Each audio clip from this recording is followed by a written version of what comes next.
Hello everyone, welcome to our Let's Play series of Disco Elysium. This is Colonel RPG as usual, and I'm very happy that you chose to join me today as we look for Ruby and talk to these drunks over here. You seem like you're characterized by your storytelling ability. Want to tell me another one sometime? Whoop-de-doo. So now I'm a fucking storyteller, he says, slapping his knee. Right. Why not? Better than a beach bum. Yeah. Want to tell me how you became Idiot Doom Spiral? Capital I, capital D, capital S? It depends, really. Are you willing to help me out? The gleam in his eyes and the slouch in his posture is so incredibly familiar. You might get scammed here. I have a feeling that this is going to cost me a lot. No, the reality of the situation requires a rather modest contribution. A little motivational package. What do you need? Booze. Did you already forget our party? He taps his finger to his temple.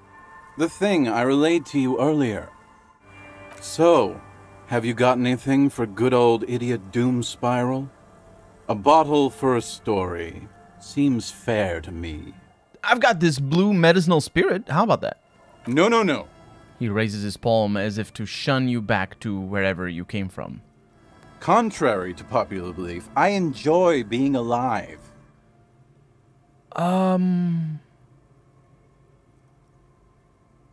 Here. I've got a potent Pilsner. Not much, but it will do. He grabs the bottle from your hand and uncorks it immediately. Hey, Spiral Boy, you gonna share that? One of the other bums interjects.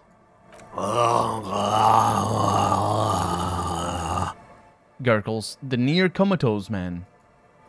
Shut up, guys. I'm telling a story here. He turns to you. Something happened to you. Something happened to me, too. My actual name is George, but around here, you already know. I was once a reasonably high net worth individual, a founder/junior partner at a high-concept creative services agency. When my story begins, I had just landed a major contract with an insurance firm. Go on. I used the profits from my agency to finance what I called a cultural incubator. Abstract value generation, value per person, high-concept stuff. I developed the paradigm, worked within the paradigm, but the burden of leadership weighed heavily on me. So I went jogging every so often to keep myself sane. Wait, how many people did you have working for you? 22 full-time employees, an all-star team, a potentially historical set of individuals. Worrying about them often kept me up well into the morning hours. Yeah, I could probably use a good run myself. It helped, truly. With my trusty Sansarique Lycra tracksuit, I felt like I could conquer the world. But now dreams are worn thin, much like my tracksuit. He says, thoughtfully, brushing dust off his shit-stained pants. What happened? One day I left on my evening run. As you may know, it's impossible to clear your head when you're distracted by the sound of keys jangling in your pockets. He shakes the bottle and makes a ringing sound. His eyes are clouded, his dilated blood vessels encircling his irises like stinging brambles. His eyes are your eyes. So I removed the key ring and put the keys for the front gate and the apartment into different pockets to stop the jangling, you see? At least, that was the plan. I was halfway done with my usual lap when it started to rain. The reality situation became very wet, very quickly.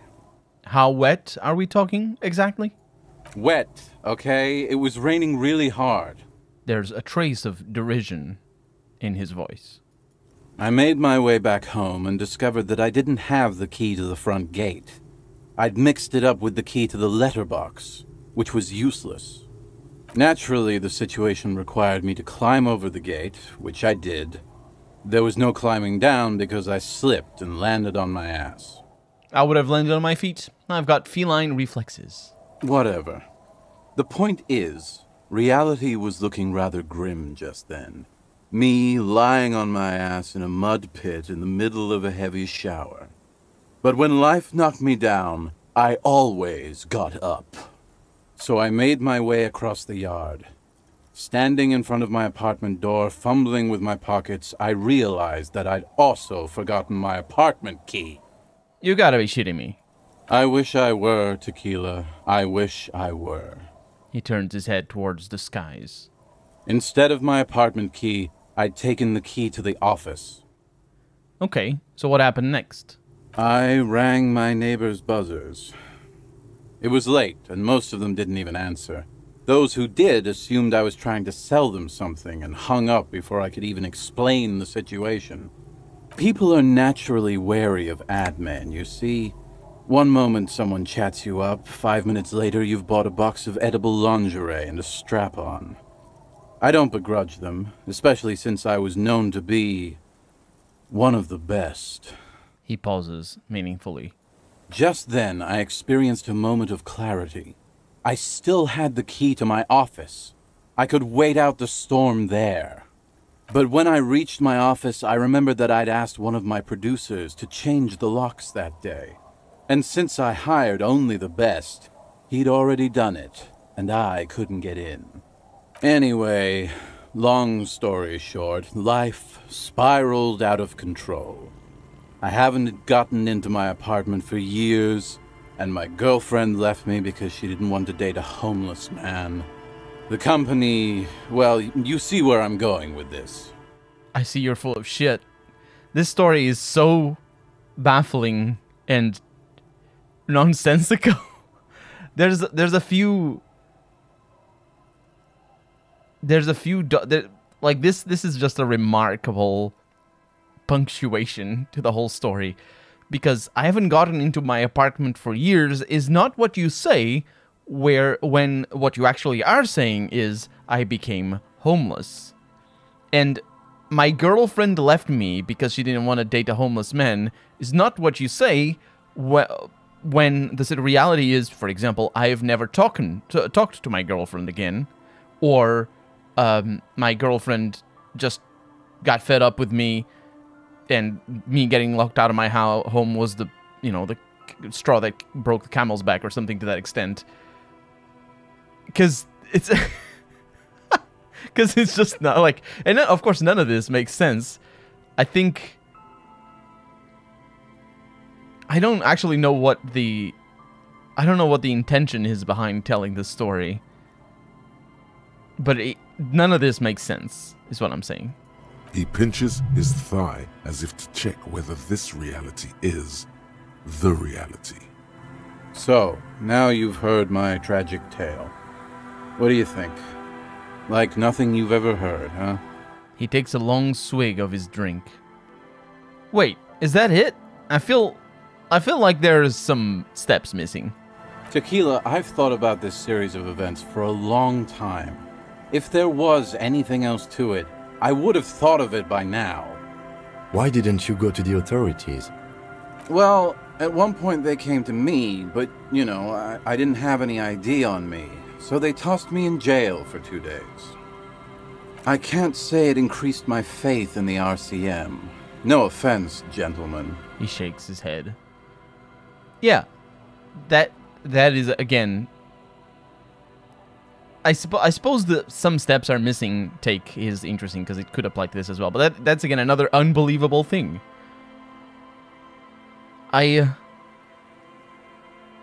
Well, I'm almost homeless myself. Doesn't seem so bad. The hobo lifestyle definitely has some perks. Not having to pay rent, first and foremost. Not being responsible for 20 other people is nice too. But that charm wears off pretty quickly. Before you know it, you're wearing a shit-stained tracksuit and spending your days picking tear. Well, my tracksuit is not shit-stained, so yeah. Why do you keep losing all of your stuff? Good fucking question, Tequila.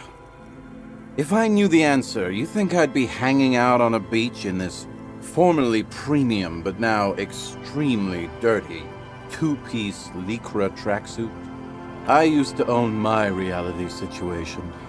My business buddies and I had our own creative services agency. I had a nice apartment, an even nicer piece of ass. But somehow it all got away from me. Now I can't hang on to anything.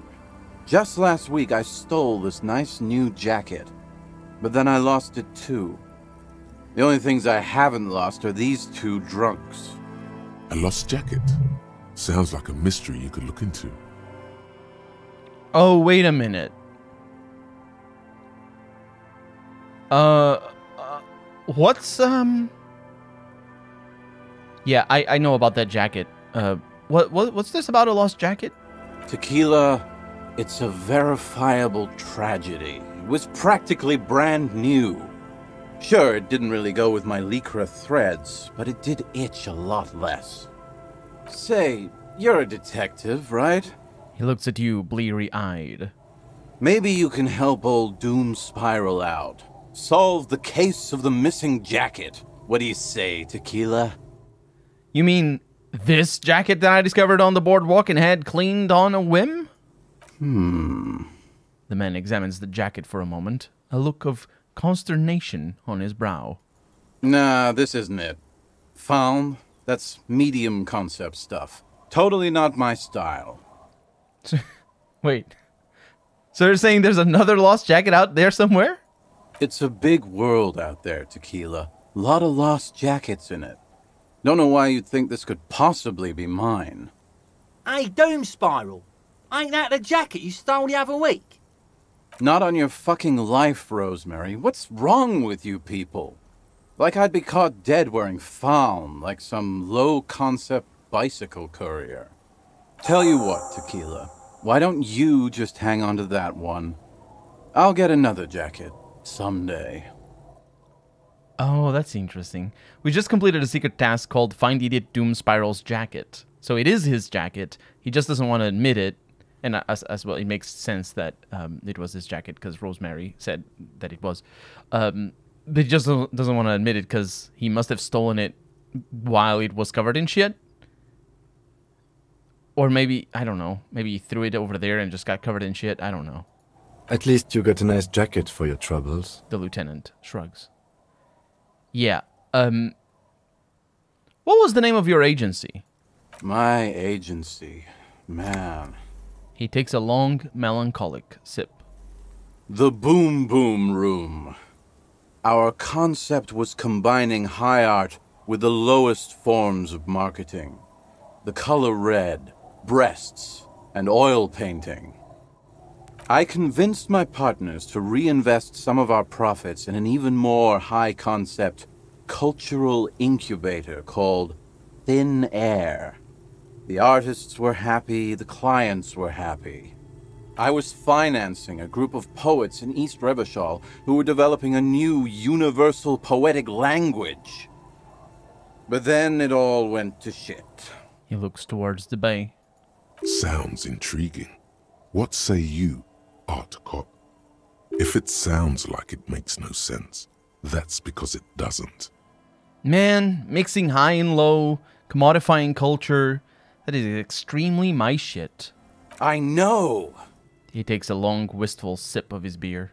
It was fucking awesome! Too bad I went on a jog, unleashing a cascade of doom that washed it all away. What's up with the tracksuit? What? You've never seen 100% Lycra before? Go on, feel that primo material. The man extends his arm. You really shouldn't touch it. I'm gonna touch it. Pretty nice, huh? This might be one of the last of its kind. Should probably be in a museum, honestly. He takes another sip. And my morale is taking a hit. Good God. It's nearly impossible to describe how dirty this texture is. It's like rubbing two jellyfish skins together. You feel about 15% less human for having touched it. Randomized trials have also found Lycra, TM, to be associated with a number of exotic, highly malignant cancers. So you also have that to look forward to. And then there's the smell. But you don't even want to think about that. Wow, you're lucky. He never lets me feel it. That's because your paws are fucking filthy, Rosie. We're right next to the bay. You could wash them any time. What about the other drunks? My fellow members of the Union of Moribund Alcoholics? They're exactly what they look like. Hey, tequila! You want to buy some speed? Shut the fuck up, Rosemary. He's a cop, remember? I thought he was a cool cop. A gurgling sound comes from the direction of the non-responsive man. And yeah, you're already acquainted with abs. He points to the man in the pipe. So yeah, that's basically us. We drink together. Yeah. Let me ask you something else. I'm all ears, Tequila. Do you have any more stories? I do. But as you can see, my fuel tank is running quite low. If you catch my drift. He spins the bottle in his hand. Not a single drop of liquid remains. Well, I got this special strike brew the Union uses. Interesting. He grabs the thermal cup and shakes it. Ah, this is what they use to keep the working man going. The tale I'm about to tell you is an urban legend particular to Martinez. He lifts the bottle to his lips and takes a long, luxuriant sip. That said, I first heard it from a former bicycle courier in Koran. There are many variations on the basic story, and the details often conflict. What everyone agrees on is that nobody knows the exact nature or identity of the phenomenon. Are you telling the story of the head? Shut the fuck up, Rosemary. He clears his throat. Summer of 44. 17-year-old Gertrude Hett is walking home from a late shift at the harbor. It's almost midnight. She stops for a cigarette near the canal. The streets are warmed by a southerly breeze. The lights of a passing motor carriage bloom and fade in the distance. God damn it, Shivers, you and the wind. My God. In the harbor's dark, her cigarette is a beacon, dancing alone. The image comes to you effortlessly, as though you'd walked the same streets yourself 1,000 times. Our heroine finds herself enjoying the peace and quiet the canal provides. He looks up to the skies as if searching for peace himself. What she doesn't know is that her peace is about to be shattered. From behind her comes the clattering of hooves. Startled, she turns around, and what does she see? A horse? Well, yes, but it's the man on the horse that's of interest here. A man The pause is long and dramatic. with no head on his shoulders, wearing a fawn tracksuit, searching for the legendary fawn cap that went missing when he lost his head. Wait, I thought the headless fallen rider rode a bull. I'm gonna show him the figurine. I thought that he rode a headless pig. The lieutenant says with a little smirk. Well, there are many versions of this story, the most peculiar of which has the headless fawn rider riding on the back of another headless man. Well, that's super spooky. Yes. According to legend, young Gertrude Hett had to endure years of psychotherapy before she was able to look at a horse or tracksuit again. And she's one of the lucky ones. He takes a sip from his bottle. Gertrude Hett may have been the first to witness the headless fawn rider, but she wasn't the last. Oh no. Tell him about the two feminists by the locks. Fuck, Rosemary, they were dating. No one said they were feminists. Everyone always misremembering this stuff. I love the voice actor does such a great job, but this one in particular is just like, Rosemary, fuck off. That's so funny. This wouldn't be the Ponte Delgado case, would it? What? You know it? I've read the case file. But please, go on. Right. Early autumn of 46. Ula DuPont and Eva Delgado are fishing near the waterlock long after the sun has set. The wind picks up. A sky already dark now blackens. Water starts falling from above. The first cold rain of the season. Two women stand on a small outcropping of rocks. One of them is wearing a purple raincoat. Thin lines reach out from the rods into the sea. Small droplets start appearing on the surface with increasing frequency. The women are caught in the downpour. They act quickly. Eva gathers the rods whilst Ula turns around to reach for the tackle box. When she sees something, her shriek is so violent that the residents of the nearby apartment building believe lightning has struck.